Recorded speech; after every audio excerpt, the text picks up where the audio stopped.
Olá pessoal, que é a nossa terceira aula da disciplina hemodinâmica. Na aula passada nós temos falado sobre o conceito, né, de hemodinâmica, falamos sobre angiografia, angioplastia, né, a diferença um no outro. Conhecemos um pouco sobre o coração, né, as suas artérias, sobre a circulação sanguínea, né. Sabemos que a angioplastia são procedimentos realizados, né, tanto na área cardiovascular, também no cerebral. Então, na aula de hoje, nós estaremos falando um pouquinho sobre o cerebral, né, o suprimento do sangue para o cérebro, né, porque o coração ele bombeia o sangue, né, para todo o nosso corpo. O cérebro é suprido com sangue pelas principais artérias da circulação sistêmica, né. As quatro principais artérias que suprem o cérebro são a artéria carótida comum direita, a artéria carótida comum esquerda, a artéria vertebral direita e a artéria vertebral esquerda. Essas são as quatro principais artérias por onde pode se estar realizando a angioplastia, né? Inserindo-se o contraste.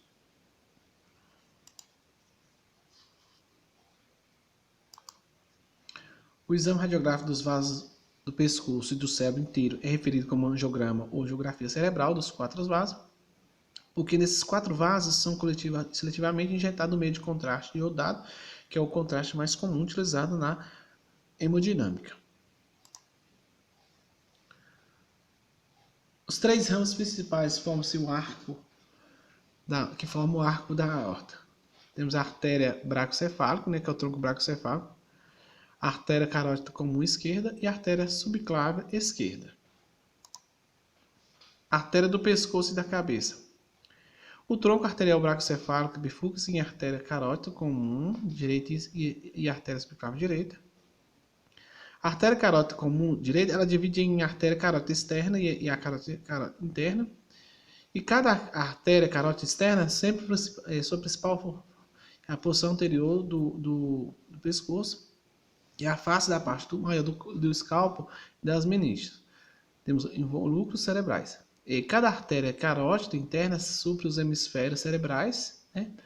A glândula hipófise, as estruturas das órbitas, o nariz externo e a porção anterior do cérebro.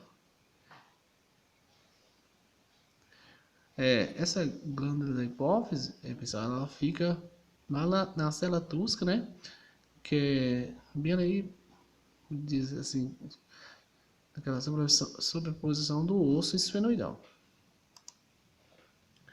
O ramo da artéria carótida externa, as quatro principais ramos da artéria carótida externa incluem os seguintes: a artéria facial, a artéria maxilar, a artéria temporal facial e a artéria occipital. Artéria carótida interna. Antes de suprir os hemisférios cerebrais, cada artéria carótida interna passa por uma coleção de canais venosos em torno da célula túsca, né, que é onde fica a glândula da hipófise, e cada artéria carótida interna passa através da dura mater, medialmente, e cada processo clinoide anterior se bifurca em ramos cerebrais.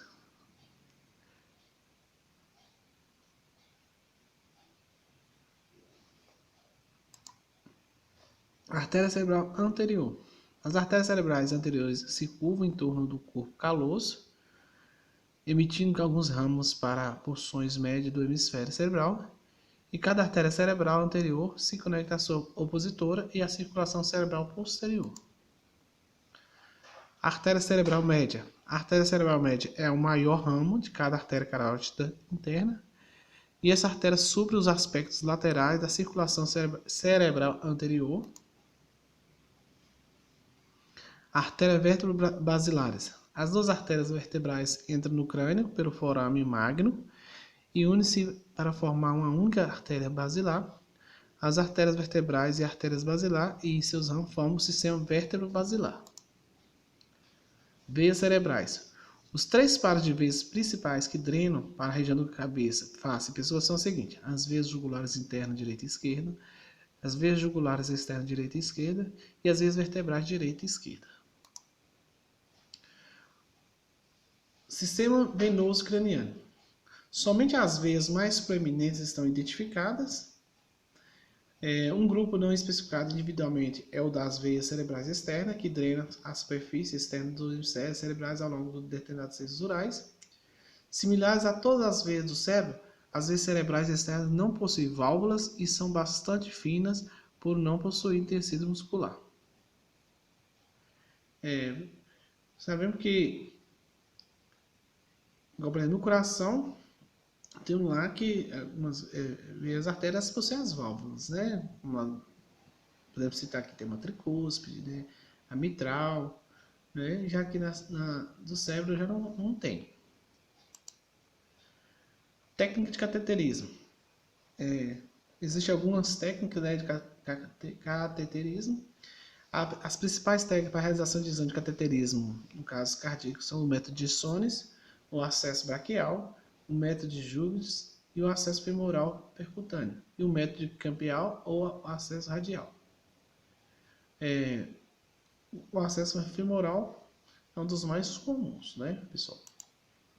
Atualmente existem dois tipos de stents, né, que é o que a angioplastia utiliza, né, para nos procedimentos para, como fala, enlarguecer, né, o canal, né, do vaso que está estreito, né, está obstruído, né, então utiliza-se os stents para enlarguecer. Temos os convencionais e os farmacológicos. Os stents convencionais eles podem acarretar um processo cicatricial, né, deixa a cicatriz exacerbado, que leva a restenose, né, uma reobstrução do vaso em 10 a 20% dos casos. Já os stents farmacológicos surgiram para evitar esse processo cicatricial, que são constituídos do mesmo material metálico acrescido de um medicamento de liberação lenta no local de implante, reduzindo-se o processo de cicatrização e evitando restenose. A necessidade de um uso prolongado de aspirina e clopidogrel dos pacientes que recebem stents farmacológicos pelo pequeno risco de trombose, que é a formação de coágulos no interior dos stents, né? Como sabemos que temos pacientes que têm alguns riscos, né, de trombose. Então, quando utiliza esse tipo de stents, né, farmacológico, já o médico intervencionista ele já precisa entrar com esses medicamentos, né, evitando assim esses coágulos, né, ou seja, a trombose. O objetivo único da angioplastia coronária é aliviar a estenose do vaso, né, restaurando a normalidade do fluxo, né, porque o fluxo vai estar reduzido. Sabemos se tem um processo reduzido, pode haver acarretar, né, uma angina, um infarto do miocárdio, para debelar a isquemia miocárdia e os seus sintomas e evitar a sua oclusão.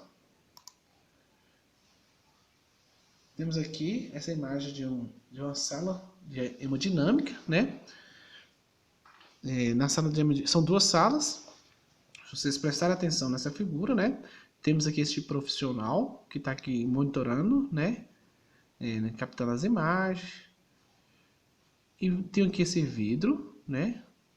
Onde ele assiste os demais profissionais lá dentro, né? Onde o médico intervencionista também acompanha por dois monitores, aqui um, aqui o outro. Então aqui é o arco em C, tá vendo? Nós temos lá na aula anterior. Embaixo vai estar, aqui está a mesa, embaixo está o tubo de raio-x e esse aqui seria o caso o receptor. São duas salas equipadas com equipamentos que gravam e arquivam os exames e são ligadas à rede de imagem do hospital, possibilitando a impressão de imagens fotográficas em impressoras multiformato a laser. Os profissionais das técnicas radiológicas ficam encarregados dos procedimentos que envolvem a operação e a manipulação do equipamento, além da geração, aquisição e documentação e armazenamento das imagens, né? Esse aqui é o papel, né, do tecnólogo de radiologia. Os procedimentos são realizados por uma equipe de profissionais que inclui médico intervencionista, o pessoal da enfermagem, técnico de enfermagem, enfermeiras e o tecnólogo em radiologia. A presença de um anestesista também é de suma importância. Uma equipe competente e com conhecimento da aparelhagem e do procedimento é essencial para um bom andamento do serviço, né? Por mais que normalmente faz assim como se diz, uma anestesia local, né? Mas há situações que pode ser necessário fazer uma anestesia geral, tá? Com isso é preciso a presença desse médico anestesista, né? Sem contar, além de toda essa equipe, né, que é importante estar, a sala tem que estar bem preparada, né? Porque pode haver intercorrências, né? O inesperado pode vir a acontecer, então a sala tem que estar lá com seu carrinho de emergência. Toda a equipe tem que estar preparada para que algo não venha sair fora do controle. A sala de exames deve estar preparada para realizar a maior variedade possível de procedimento, equipado com catetas, agulhas, além das guias de vários tipos de espessura que serão utilizados nos diversos exames. Deverá conter suprimento de oxigênio e fonte de aspiração, equipamento de suporte para o caso de emergência, né, ou denominado carrinho de emergência, e equipamentos para anestesia, onde estarão dispostos os principais medicamentos e materiais indispensáveis à situação de emergência, como os materiais de intubação, cardioversor e desfibrilador, tá?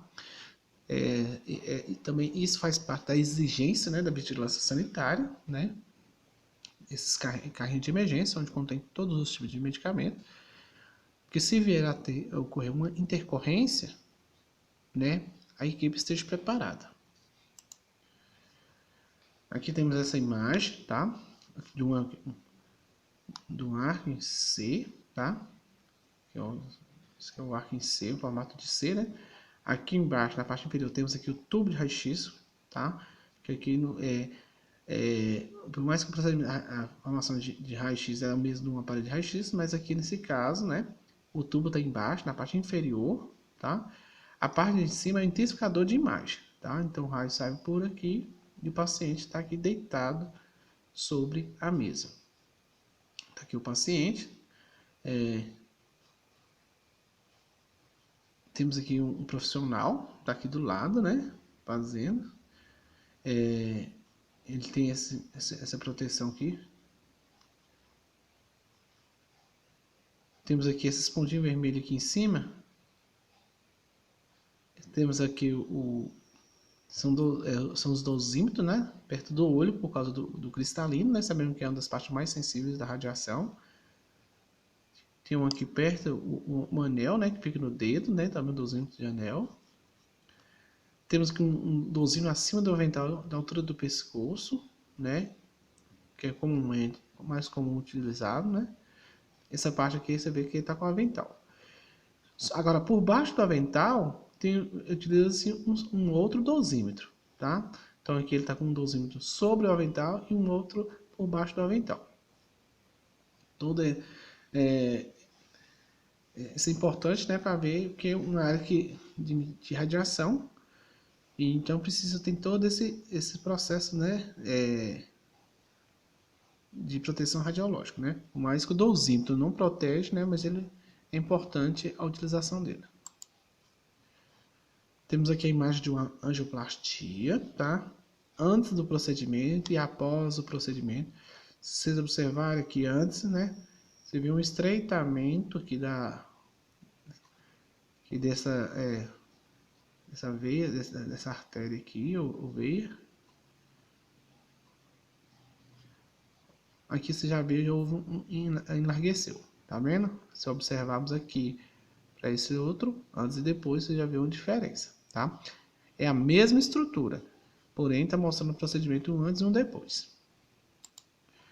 Essa aqui é a mesma imagem, tá? Porém, uma vista mais próxima, que a gente consegue ver um mais nítido, né? Olha só aqui, ó, me acompanha aqui no mouse. Vocês viram como que tá bem estreitinho, não é verdade? Mas se nós olharmos aqui, já está totalmente solucionado o problema, ou seja, foi inserido um stents aqui, né? Que fez o papel de enlarguecer, de expandir, né? Essa área que estava obstruída, né? E assim melhorando a circulação do sangue. Então, pessoal, tá aqui a nossa terceira aula. finalizamos aqui, tá? Bem tranquilo a hemodinâmica, né? Várias artérias, várias veias, tá?